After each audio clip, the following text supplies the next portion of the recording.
வந்திருக்கிற எங்கள் ஒவ்வொருவரையும் அப்பா உமது வார்த்தையினாலும் அப்பா நீர் எங்களை வழி நடத்துவதற்காக உமக்கு நன்றி செலுத்துறோம்ப்பா. Oh we thank you father, we praise you father. நன்றி செலுத்துறோம். அவருடைய பிரசன்னமே அல்லாமல் வேற ஒன்றும் நமக்கு கிடையாது. அவர் முகப்பிரகாசம் நம் மீது வீசும் பொழுது அதற்கு நிகர் எதுவுமே கிடையாது. அவருடைய பிரசன்னம் இல்லாமல் நம்ம எங்கேயுமே மூவ் பண்ண முடியாது. வனாந்திரத்திலே நடத்தும் பொழுது மேகஸ்தம்பமும் அக்னி ஸ்தம்பமும் அவர்களை நடத்தினார். மேகஸ்தம்பம் எப்பொழுதெல்லாம் அமர்ந்திருந்ததோ அப்பொழுது அவர்கள் அமர்ந்திருந்தார்கள். மேகஸ்தம்பம் எப்பொழுது உயர்ந்ததோ அப்பொழுது அவர்கள் தங்களுடைய பிரயாணத்தை தொடர்ந்தார்கள். அப்படிதான் இன்னைக்கு நானும் நீங்களும் அழைக்கப்பட்டோம். இன்னைக்கு மேகஸ்தம்பமாகிய கிறிஸ்து எனக்குள் இருக்கிறார், உங்களுக்குள் இருக்கிறார், உங்களை சூழ இருக்கிறார். You can feel His presence wherever you go. You can feel His presence in you, out of you. எல்லா இடங்களையும் உணர்ந்து கொள்வதற்கான ஞானத்தை, கிருபையை இந்த நாளில் நமக்கு ஆண்டவர் தந்திருக்கிறார். ஆமென். எல்லோரும் இணைந்து அவரை துதிப்பது என்பது ஏதோ ஒரு என்ன சொல்றது, அவர் ஏதோ உட்காந்துட்டு நம்மளோட வர்ஷிப்பை கேட்டுட்டு இருக்கிறாரு, அப்படி கிடையாது. இட் இஸ் இந்த ரிலேஷன்ஷிப், அந்த உறவுல அப்பா என்ற அந்த அழைப்பின் அதிகாரத்தை உணர்ந்தவர்களாக நம்ம அவரை இணைந்து ஆராதிக்க அழைக்கப்பட்டிருக்கோம். அந்த அந்த அன்பின் ஊற்றிலிருந்து ஆராதிக்க தேவன் நம்மளை அழைத்திருக்கிறார். அப்படி எவ்வளவுமே இல்லாமல் வேற நாமம் நமக்கு கொடுக்கப்படவில்லை. பலனுள்ளவனாகிலும் பலனற்றவனாகிலும் எல்லாருக்கும் உதவுவது அவருக்கு லேசான காரியம். அவரை எல்லாமல் இந்த பூமியில நம்ம பூர்ணப்பட்டிருக்க முடியாது. அவரை எல்லாமல் நம்ம அப்பாட்ட நெருங்கி இருக்க முடியாது. நம்மளுடைய எல்லா அந்த அப்பாவை குறிச்ச தவறான எண்ணங்களை எல்லாம் லேயரா கிழித்தெடுத்து நம்மளை அப்பா பிதாவே என்று அழைக்கத்தக்க அந்த புத்திர சுவிகாரத்திற்குள்ள இன்னைக்கு இயேசு அவருடைய தன்னுடைய சரீரத்தை கிழித்து நம்மளை அந்த இடத்துல கொண்டு போய் வச்சிருக்கிறார். அப்படிப்பட்ட கிருபை, அவருடைய தயவு, அவருடைய இரக்கமே அல்லாமல் நாம் நிலைத்து நிற்பதற்கு காரணங்கள் வேறே அல்லவே அல்ல. அவருடைய கிருபையால் நாம் நிலைத்திருக்கிறோம். அவருடைய பிரசன்னத்தினால் நாம் நிலைத்திருக்கிறோம். அவருடைய சுவாச காற்றினால் இன்று நாம் சுவாசித்து சுகம் பெற்று பலனுடன் ஜீவியத்துடன் இருக்கிறோம். ஓ அப்படிப்பட்ட நல்ல தேவனை நோக்கி ஓ தேங்க்யூ ஃபாதர், உம்மை ஆராதிக்க நீங்க கொடுத்த கிருபைக்காக நன்றி அப்பா. நாங்கள் இந்த பூமியில நடமாடுகிற நிருபங்களா இருக்காங்க தகப்பனே, அதற்காக உமக்கு நன்றி அப்பா. Oh thank you father, we want to live a life like that. We want to live a life like that. ஓ ரீடே நாஷடரபா, அதற்காகவே நாம் அழைக்கப்பட்டோம். அவர் நம்மை பெயர் சொல்லி அழைத்திருக்கிறார், நீதிமானாய் ஆக்கி இருக்கிறார். அவர் அழைத்தவர் உண்மையுள்ளவராயிருந்து மறுரூபத்தின் மேல் மறுரூபம் அடைய, மகிமையின் மேல் மகிமை அடைய உங்களை அழைத்து செல்கிறவராக இருக்கிறார். நடுவுல வர இருப்பு பால் போல இருக்கிற எல்லா பிரச்சனைகளையும் அவர் தகர்த்தெறிய வல்லவரா இருக்கிறார். எந்த சூழ்நிலை வந்தாலும் ஒன்னே ஒன்று சொல்லுங்க, நான் கிருபையால் நிலை நிற்கிறேன், நான் இயேசுவால் நிலை நிற்கிறேன். என்னை அவர் சீர்படுத்தி நிலைப்படுத்தி அவர் நிற்க செய்வார், காலுண்டி நிற்க செய்வார். ஓரியம் தெரே ஷடர பரபா. அவர் மங்கி எறிய திரியவே அணையாத தேவன். முறிந்து போற மாதிரி இருக்கிற நாணலுக்கெல்லாம் மீண்டும் ஜீவனை தருகிறவர். நீங்க எந்த சூழ்நிலையில இருந்தாலும் சரி, உங்களை பலத்தின் மேல் பலம் அடைய தேவன் கிருபையுள்ளவராக இருக்கிறார். ஓ ரீடே நாஷடரபர் அபூதியாம் திரே, என்னை பலத்தின் மேல் பலனடைய என் தேவன் போதுமானவராய் இருக்கிறார். நான் ஐஸ்வர்யத்தின் மேல் ஐஸ்வர்யம் அடைய என் தேவன் எனக்கு போதுமானவராய் இருக்கிறார். என் செழிப்படைய செய்ய என் தேவன் எனக்கு போதுமானவராய் இருக்கிறார். அவரை அறிகிற அறிவில் நான் வளர என் தேவன் எனக்கு போதுமானவராய் இருக்கிறார். அவரான ஞானம் எனக்கான ஒத்தாசை அவர் மாத்திரமே என்றார். வனாந்திரம் எல்லாம் உங்களுக்கு வழியாகும், பாதைகள் எல்லாம் உங்களுக்கு ஒளியாகும். பாதைகள் எல்லாம் நமக்கு ஒளியாகும், வனாந்திரம் எல்லாம் நமக்கு நீரூற்றாக மாறும். தகப்பனே, உம்மை அறிந்து கொள்கிற அந்த உறவுக்குள்ள அப்பா இந்த நாட்கள்ல அநேகரை எழுப்பி கொண்டிருப்பதற்காக நன்றி தகப்பனே. பிரசங்கவாதிகள் தேவனுக்கு தேவையில்லை. நல்ல ஒரு பேச்சாளர் தேவனுக்கு தேவையில்லை. தேவனுடைய பிரசனத்தை அறிந்து ரீபா ரூடா லாஷத அதை உணர்ந்து அநேகருக்கு கடத்துகிற மின் கடத்திகள் தான் அவருக்கு தேவை. ரீபா லூதா ஷடரபரி பெலிபியோந்தோ ஓ ரீ டே ராக தீன மரா டலாக்கதனமா ரிபுல்ல பரா ஷடரபா. ஓமை துதிக்கிறோம் துதிக்கிறோம் துதிக்கிறோம், நன்றி செலுத்துறோம்ப்பா. தேங்க்யூ. நீர் வாக்கு மாறாதவர். உமக்கே நாங்கள் நன்றி செலுத்துறோம். பரிமள தைலமாகிய நாமம் உங்களுக்குள்ளிருந்து உங்களை வாசம் வீச செய்கிற நாமம் ஓரியாந்தெரீதரரா, ஜீவனின் வாசனை உங்களிலிருந்து வீசிக்கொண்டு இருக்க செய்கிற மேலான நாமம் அது. ஆவியே, தூய ஆவியே, மழையாக பொழியும் ஆவியே. அவர் மழையாக படிந்து கொண்டிருக்கிறார். அவர் மழையாக பொழிந்து கொண்டிருக்கிறார். ஓ ரீடே ராஷதரபரபுலியாம் தெரே. அவரே உங்கள் ஆதரவு, அவரே உங்கள் தேற்றரவாளன், அவரே உங்களுக்கு ஆறுதல் தருகிறவர், அவரே உங்களுக்குள்ளிருந்து ஆற்றலாக வெளிப்படுகிறவர். ஓ ரீபா லா ஷடரபரபா ஓ ரீடே நா தராதியாம் தெரே ஷடரபரபுலிபியோந்தோ. ஓ நன்றி நன்றி நன்றி நன்றி. ரீபா லா ஷடரபரபலபா. ஓ வி பிரேஸ் யூ ஃபாதர். நீ நல்லவர், நீ வல்லவர், வாக்கு மாறாதவர். வறண்ட நிலமா இருக்குதுன்னு நினைச்சிட்டு உட்கார்ந்துருக்கீங்களா? உங்க வாழ்க்கை வறண்டு போவதே இல்லை. அவர் செழிப்பாய் மாற்றுகிற தேவன். அவர் வார்த்தையினால் சுகம் தருகிற தேவன். ரீடே நாஷதரபா. உங்க மன குழப்பத்தினாலே நீங்க குழப்பம் அடைஞ்சிட்டு இருக்கிறீங்களே ஒழிய அவர் உங்களை குழப்புகிற தேவன் அல்ல. அவர் உங்களை ஆற்றல் உள்ளவர்களாக மாற்ற விரும்புகிற தேவன். உங்கள் பலவீனங்களில் அவருடைய பலன் பூரணமாய் விளங்கும். உங்களுடைய பலவீனங்களில் அவருடைய பலன் பூரணமாய் விளங்கும். பலனுள்ளவன் ஆகிலும் பலனற்றவனாகிலும் யாருக்காகவாகிலும் அவருக்கு உதவி செய்வது அவருக்கு லேசான காரியம். We praise you, Father. உமக்கு நன்றி செலுத்துறோம், உமக்கு நன்றி செலுத்துறோம் தகப்பனே. உம்மை துதிக்கிறோம் துதிக்கிறோம் துதிக்கிறோம் அப்பா. உமது வார்த்தையினால் எங்களை பலப்படுத்துகிற தேவன் அப்பா. தகப்பனே, உமது வார்த்தையை அனுப்பி எங்களை சுகப்படுத்துகிற தேவன் கர்த்தாவே. உமது வார்த்தை மாத்திரம் அப்பா இந்த நேரத்தில் தொனிக்க தகப்பனே, நீர் எங்களை ஆசீர்வதிப்பதற்காக நன்றி அப்பா. உமது பிரசனத்திலிருந்து கர்த்தாவே உமது வார்த்தை தொனிக்கட்டும். உமது சத்தமாகிய வார்த்தை தகப்பனே வெளிப்படட்டும் அப்பா. ரீட நா ஷடரபுலியாம் தெரே. இது கேட்கிற அநேகருக்கு பிரயோஜனம் உள்ள வார்த்தையாக, உயிர்ப்பிக்கிற வார்த்தையாக அப்பா, அவர்களுடைய வாழ்க்கையில ஜீவ வாசனை வீசுகிற வார்த்தையாக வெளிப்பட வேண்டுமாய் ஜெபிக்கிறோம் அப்பா. ரீடே ரா துனஹதரபா. Thank you thank you father. நீ நல்லவர், நீ நல்லவர் அப்பா. ஸ்தோத்தரிக்கிறோம். எல்லா நாமத்திற்கும் மேலான நாமம். நன்றி நன்றி நன்றி. ரீபாத ஹதருடர் ஷடரபா. தேங்க்யூ ஃபாதர், தேங்க்யூ ஃபாதர் அப்பா. தகப்பனை கேட்க போகிற எல்லாரும் உங்க கரத்துல ஒப்பு கொடுக்கிறோம்ப்பா. நன்றி செலுத்துறோம், நன்றி செலுத்துறோம் தகப்பனே, நன்றி செலுத்துறோம். எல்லா துதி கன மகிமையும் உமக்கே செலுத்துகிறோம். இயேசுவின் நாமத்தில் ஜெபிக்கிறோம் நல்ல பிதாவே. ஆமென் ஆமென் ஆமென். கிறிஸ்துவின் நாமத்தினாலே உங்க எல்லாரையும் வாழ்த்தி வரவேற்கிறோம். நன்றி. Thank you for being here. இந்த நாளிலும் கூட இந்த வார்த்தையை பகிர்ந்ததுக்கு முன்னாடி அறிவிப்பு சொல்லிடுறேன். நமக்கு இந்த 16, 17, 18 3 days we have a fasting prayer. 3 நாள்கள் இருக்கிறது. 16, 17, 18 மே 16, 17, 18. ஸோ வாங்க வந்து ஆசீர்வாதங்களை பற்றி சொல்லும்படியாக அழைக்கிறேன். நிச்சயமாக அது ஒரு பெரிய ஒரு மாற்றத்துக்குள்ள கொண்டு வரேன். நான் ஒவ்வொரு டைமும் நம்ம தேவ சமூகத்தில் அமரும் பொழுது தேவன் அடுத்த கட்ட நகர்வுக்காக நம்மளை அழைத்து செல்கிறவராக இருக்கிறார். ஸோ இப்படி இருந்தால் தான் முடியுமா? அப்படி கிடையாது. Just we are showing our gratitude heart. Why fasting? எதற்காக ஃபாஸ்டிங்? அது நம்ம உடம்புக்கு நல்லது. ஆனால் ஃபாஸ்ட் பண்ணும்போது எந்த ஒரு டிஸ்டர்பன்ஸும் இல்லாமல் we just sit in his presence.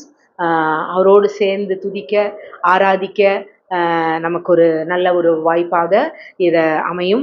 நிச்சயமாக பயன்படுத்தி கொள்ளுங்கள். கர்த்தர் பெரிய காரியங்களை செய்வார். So we have changed our service to morning இருக்கும். கர்த்தர் நம்மளுடைய அடுத்த கட்டமாக மார்னிங்கில் ஈவினிங்கில் சர்வீஸை எக்ஸ்டெண்ட் பண்ணுறதுக்கு தேவன் நிச்சயமாக கிருபை பாராட்டுவார். ஏன்னா அவர் சொல்லியிருக்காரு, நீங்கள் பழகி பெருகுவீர்கள், நீங்கள் பெரிய ஒரு தேசமாக மாறுவீங்கன்னு சொல்லி அவர் கொடுத்த வாக்குத்தத்தம். நிச்சயமாக அது மாறும். ஆமென். ஓகே, இந்த நேம் ஆஃப் ஜீசஸ் உங்களை எல்லாத்தையும் இந்த ப்ரேயருக்கு அழைக்கிறேன். Okay, happy mother's day. இன்னைக்கு தாய்மார்களாக இருக்கிற உங்கள் அனைவரையும் இயேசு கிறிஸ்துவின் நாமத்தினாலே இந்த நாளில் வாழ்த்துறேன். தாய்மாராய் மாறப்போகிறவர்களையும் வாழ்த்துறேன். தாயுள்ளம்ன்றது ஏதோ ஒரு குழந்தையை பெற்றெடுப்பதனால நீங்கள் தாயாக மாறுவது இல்லை. நன்றாக புரிந்து கொள்ளுங்கள். தாய்மைன்ற உணர்வு இருக்கணும். அது ஆணாக இருந்தாலும் சரி, அது ஒரு பெண்ணாக இருந்தாலும் சரி, நீங்கள் ஒரு சிறு குழந்தையா இருக்கும் பொழுது கூட அந்த குழந்தையிலிருந்து ஒரு தாய்மை உணர்வு வெளிப்படும். ஸோ தாய்மை என்பது மதர்ஸ் டேன்றது ஏதோ ஒரு குழந்தையை பெற்றெடுத்த தாய்மார்களுக்கு மாத்திரமல்ல, தாய் உணர்வு கொண்ட எல்லோருக்குமான நாளாக இந்த நாள் இருக்கிறது. ஸோ உங்களை நான் இந்த நாளில் வாழ்த்துறேன். இன்னும் அந்த உணர்வு உங்களுக்குள் பெருக்கெடுக்கட்டும். பரிசுத்த ஆவியானவர் தாயுள்ளத்திற்கு அடையாளமாக சொல்லப்படுறார்.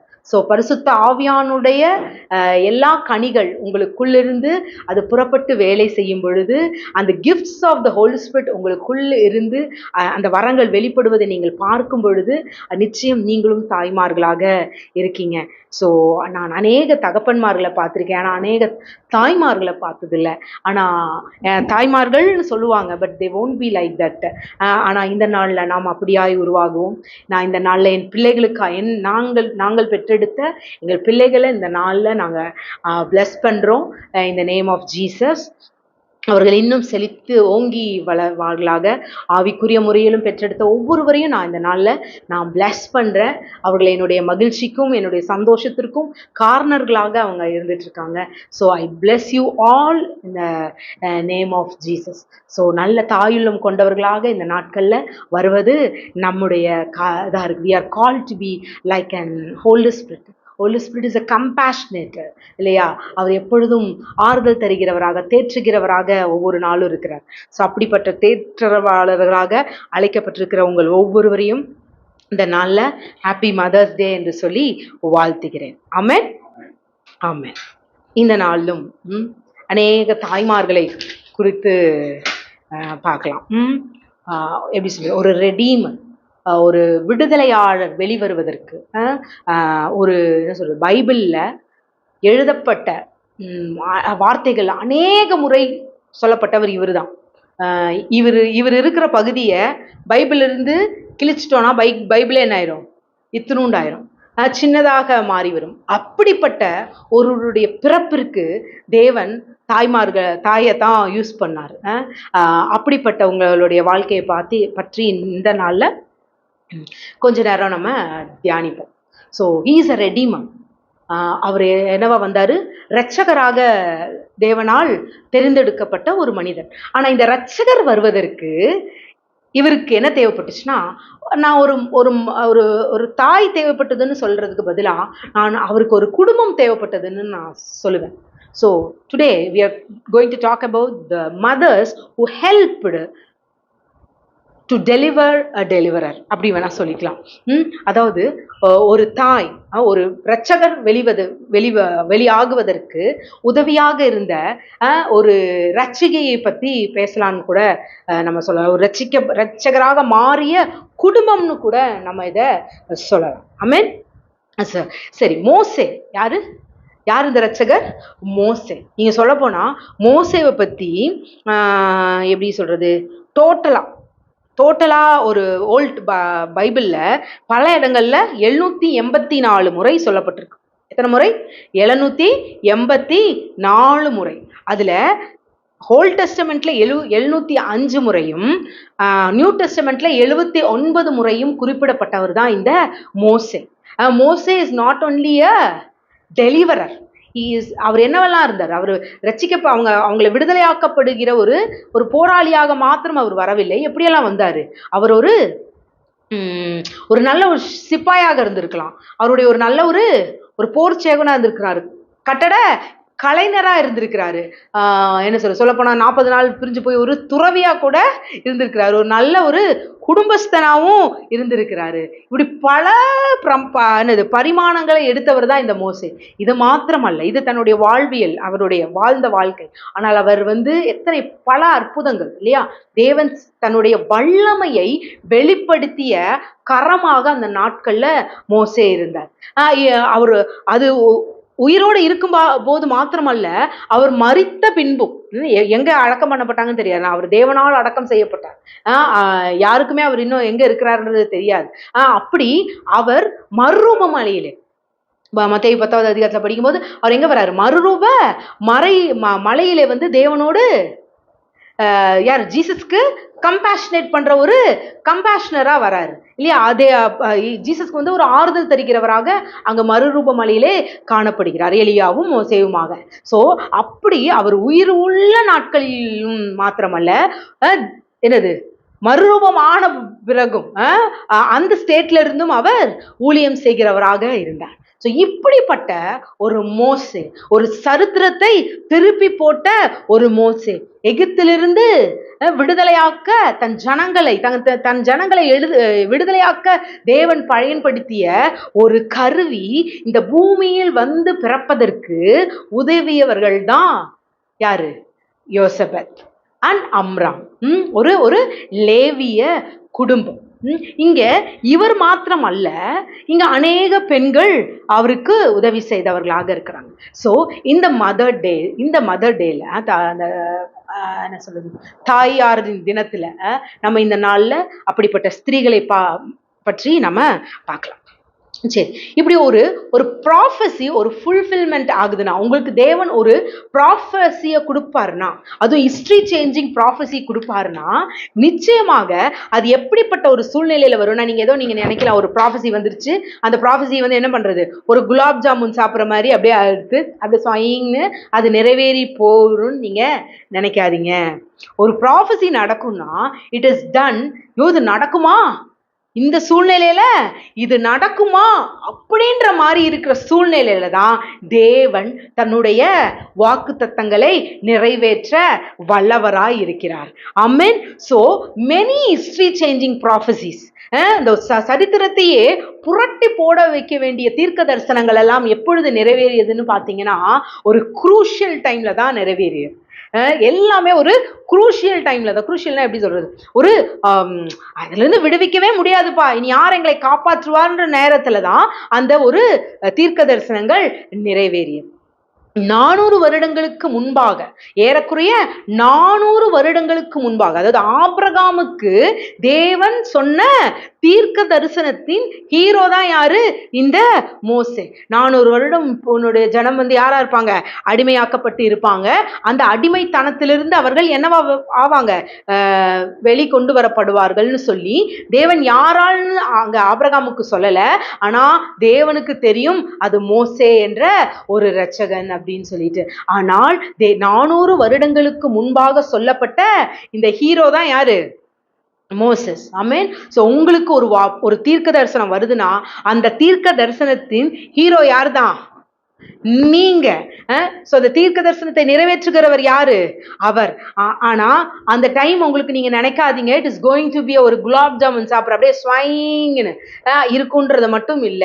ஒரு இது வாய்ப்பே இல்லை அப்படின்னு சொல்ற நேரத்துல இதுவே சந்தர்ப்பம் என்று உங்கள் வாழ்க்கையை மாற்றுகிற தேவன் தான் நம்முடைய தேவனாக இருக்கிறார். ஆமென், ஆமென்.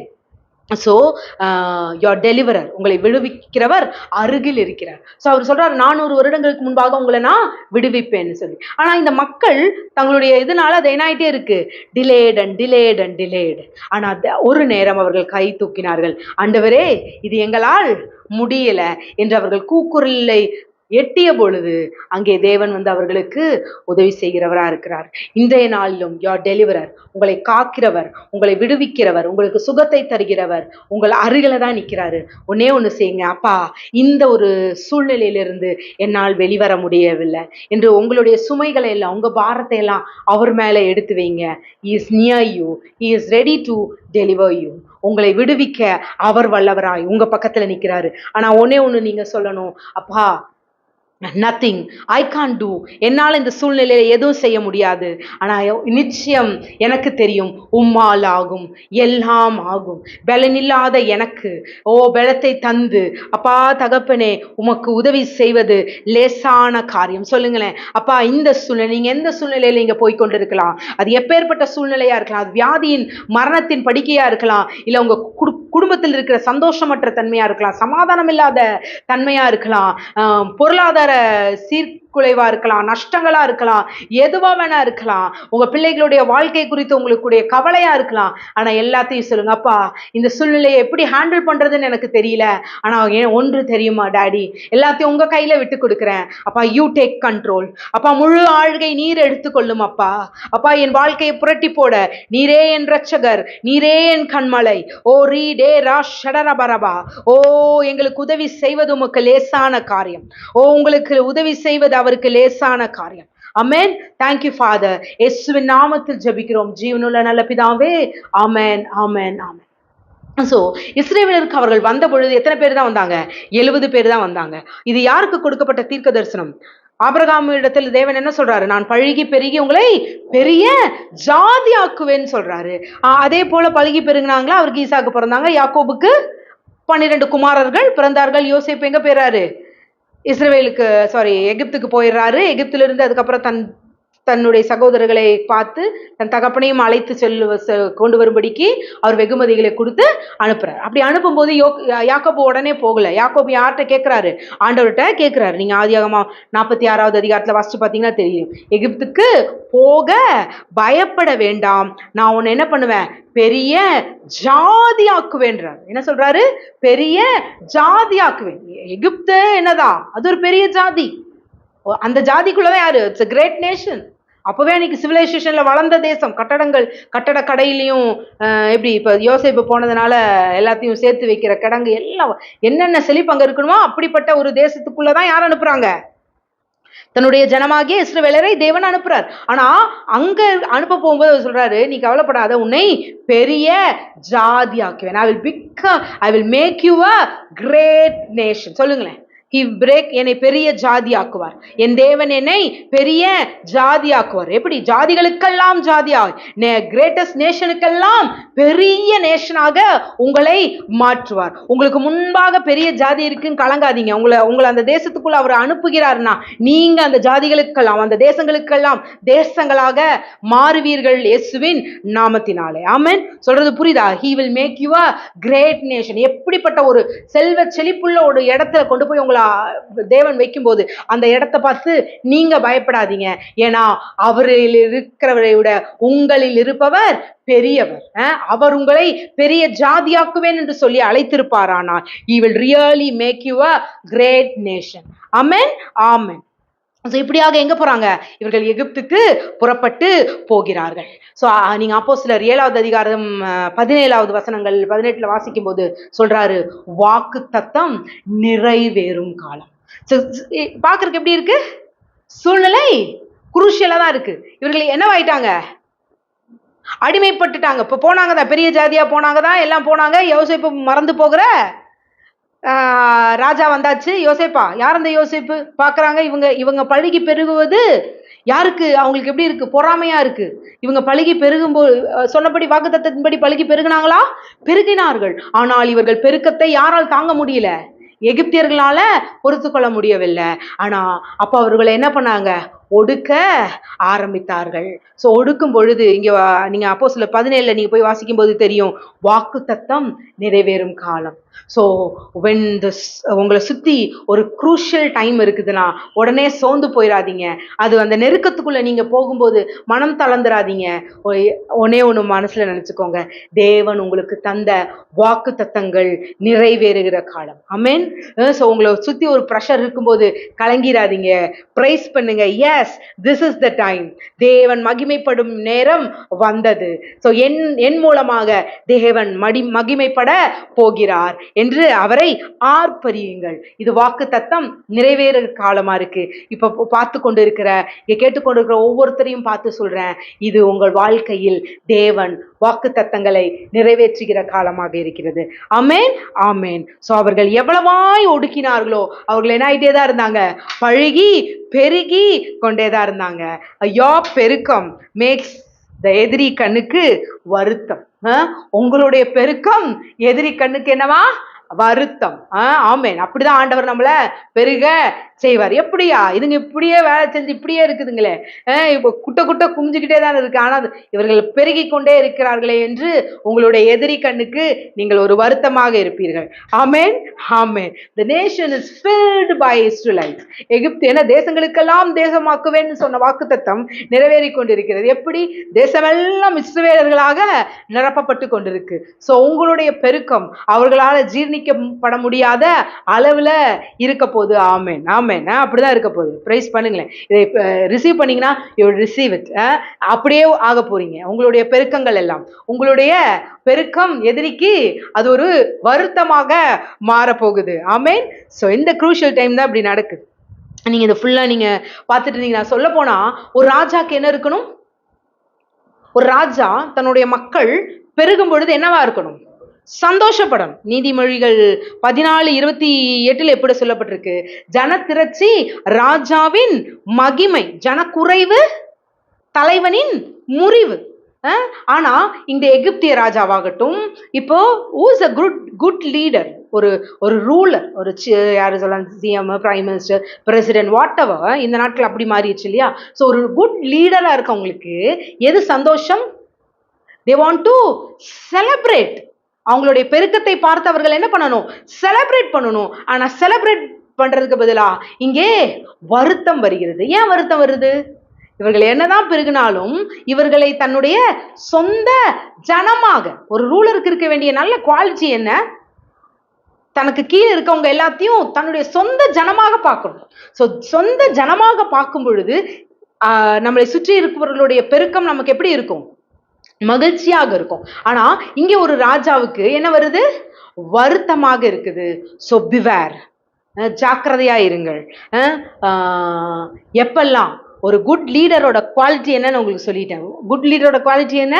தன் ஜனத்தையுடைய பெருக்கத்தை பார்த்து சந்தோஷப்படுகிறவன், தன்னுடைய எல்லா ஜனங்களையும் தன் சொந்த ஜனமாக பார்க்கிறவன். ஆனா அதை விட்டுட்டு ஒரு ஜாதி பேரை சொல்லியோ, ஒரு என்ன சொல்றது, ஒரு இனத்தின் பேரை சொல்லியோ, இல்லது ஒரு என்ன சொல்றது ரேசிசம், நம்ம பாடி டிஸ்கிரிமினேஷனை வச்சோ, நம்ம வேலை சின்ன வேலை, பெரிய வேலை, பிஸ்னஸ் மேன், இப்படி சொல்லி உங்களுடைய தகுதியின் அடிப்படையில் பிரிப்பதற்காக ஒரு வேலை நடக்குமானால், வேற எங்க உங்க கலாச்சாரத்தை வச்சு மனுஷர்களை பிரிக்கலாம். நாங்கள் இங்கே இப்படிதாங்க உட்காருவோம், நாங்கள் அப்படிதான் நிற்போம்னு சொல்லி அவருடைய கலாச்சாரத்தை வைத்து ஒரு தலைவன் உங்களை பிரிப்பானானால், மதத்தை வைத்து ஒரு தலைவன் உங்களை பிரிப்பானானால், உங்களுடைய சமுதாய என்ன சொல்றது கலாச்சார வாழ்வியலை குறித்து பார்த்து ஒரு தலைவன் உங்களை பிரிப்பானானால், இப்படிதான் இப்படி டிஸ்கிரிமினேட் பண்ணணும்னு சொல்லி சொல்வானானால், beware of that leader, whoever may be. We are called to be one. இந்திய தேசம் இட் இஸ் என்னது டைவர்சிட்டி கண்ட்ரி தான். ஆனா வேற்றுமையில் ஒற்றுமை பார்த்த பாரதம் தான் நம்முடைய பாரத தேசம். Amen. So we are called to be an Indian. நீங்க வேற எதுனாலும் சரி, நாம் வேற்றுமையிலே ஒற்றுமையை காண்பதற்கு தான் இந்த நாள்ல அழைக்கப்பட்டிருக்கோம். So beware of selecting your leaders. உங்களை எந்த முறையிலையும் அவர்கள் உங்களை வேறுபிடித்து பிரிப்பார்களானால் அவர்கள் நல்ல தலைவர்களே அல்ல. நாம் இணைந்து வாழ்கும்படி சகோதரத்தில் oneness is God. Oneness in oneness in a country is your identity. Amen. So God chosen people, எது God chosen people is chosen to love one another. சொல்லுங்களேன், God chosen people is chosen to love one another. அதாவது தேவனால் தெரிந்தெடுக்கப்பட்ட ஜனம் எதற்காக தெரிந்தெடுக்கப்படுகிறது என்றால், மற்றவர்களை ஒருவரோடொருவர் அன்பு செய்ய, சமாதானத்தோடு நல் இணக்கத்தோடு இருக்க. So oneness is in God. Oneness in God is your identity.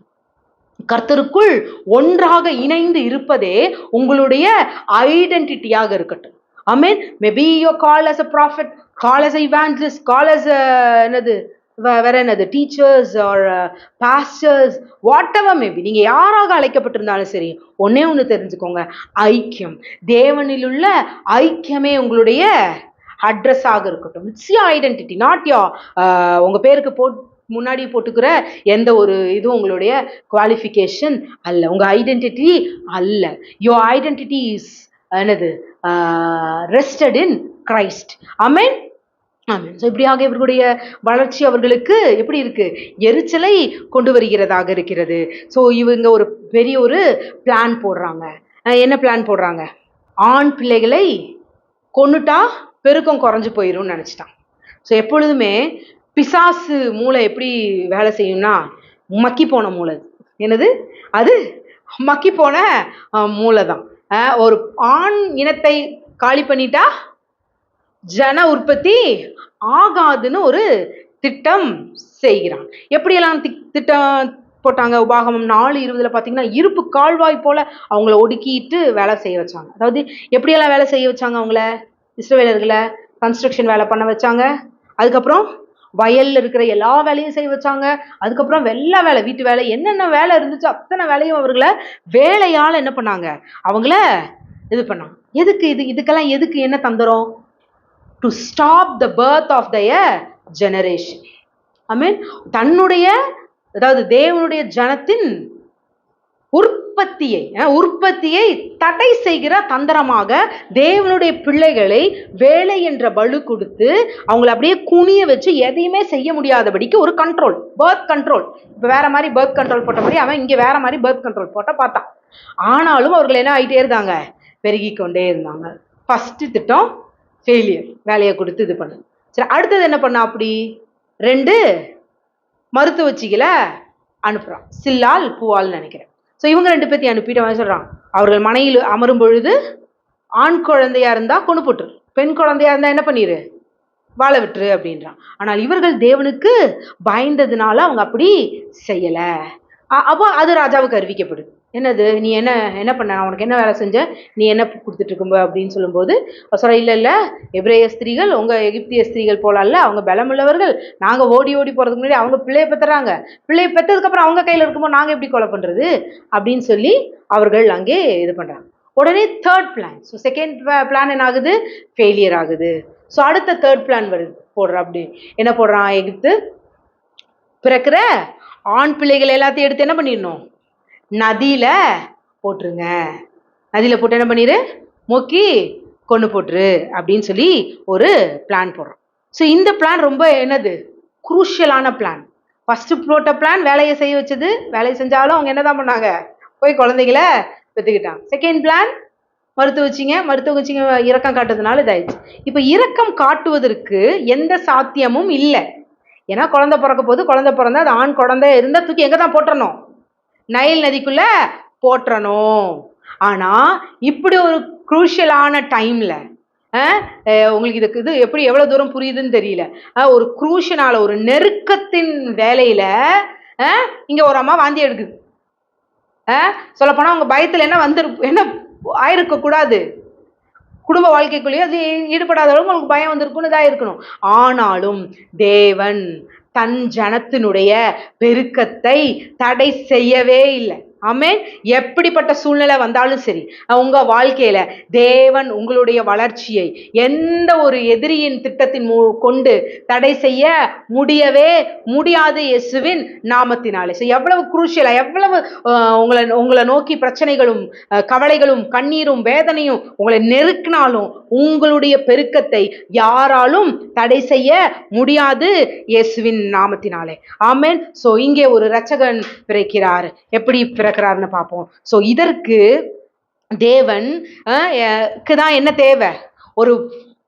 ஒரு ப்ராஃபஸி ஃபுல்ஃபில் ஆகணும். ஸோ ஒரு ப்ராஃபஸி ஃபுல்ஃபில் ஆகிறதுக்கு காட் நீட் அ ஃபேமிலி.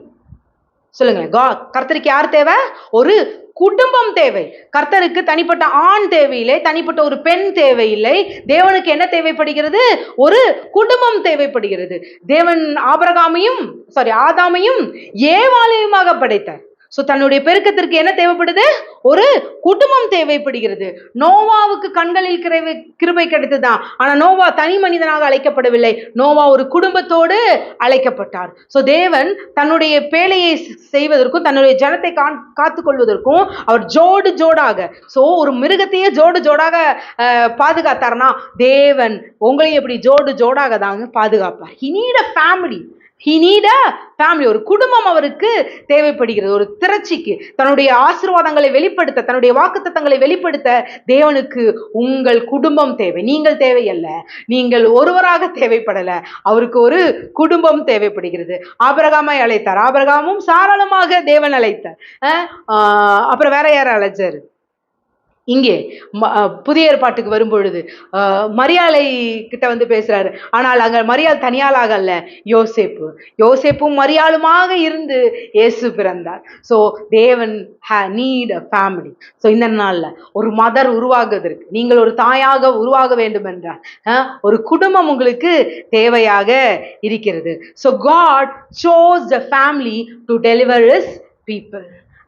மோசே என்ற ஒரு ரட்சகன், ஒரு தீர்க்க தரிசனத்தின் என்ன சொல்றது, ஹீரோ தான். ஆனா அந்த ஹீரோ பிறப்பதற்கு தேவனுக்கு தேவை, தன்னுடைய ஒரு குடும்பம் தேவனுக்கு தேவைப்படுகிறது. ஆமென்.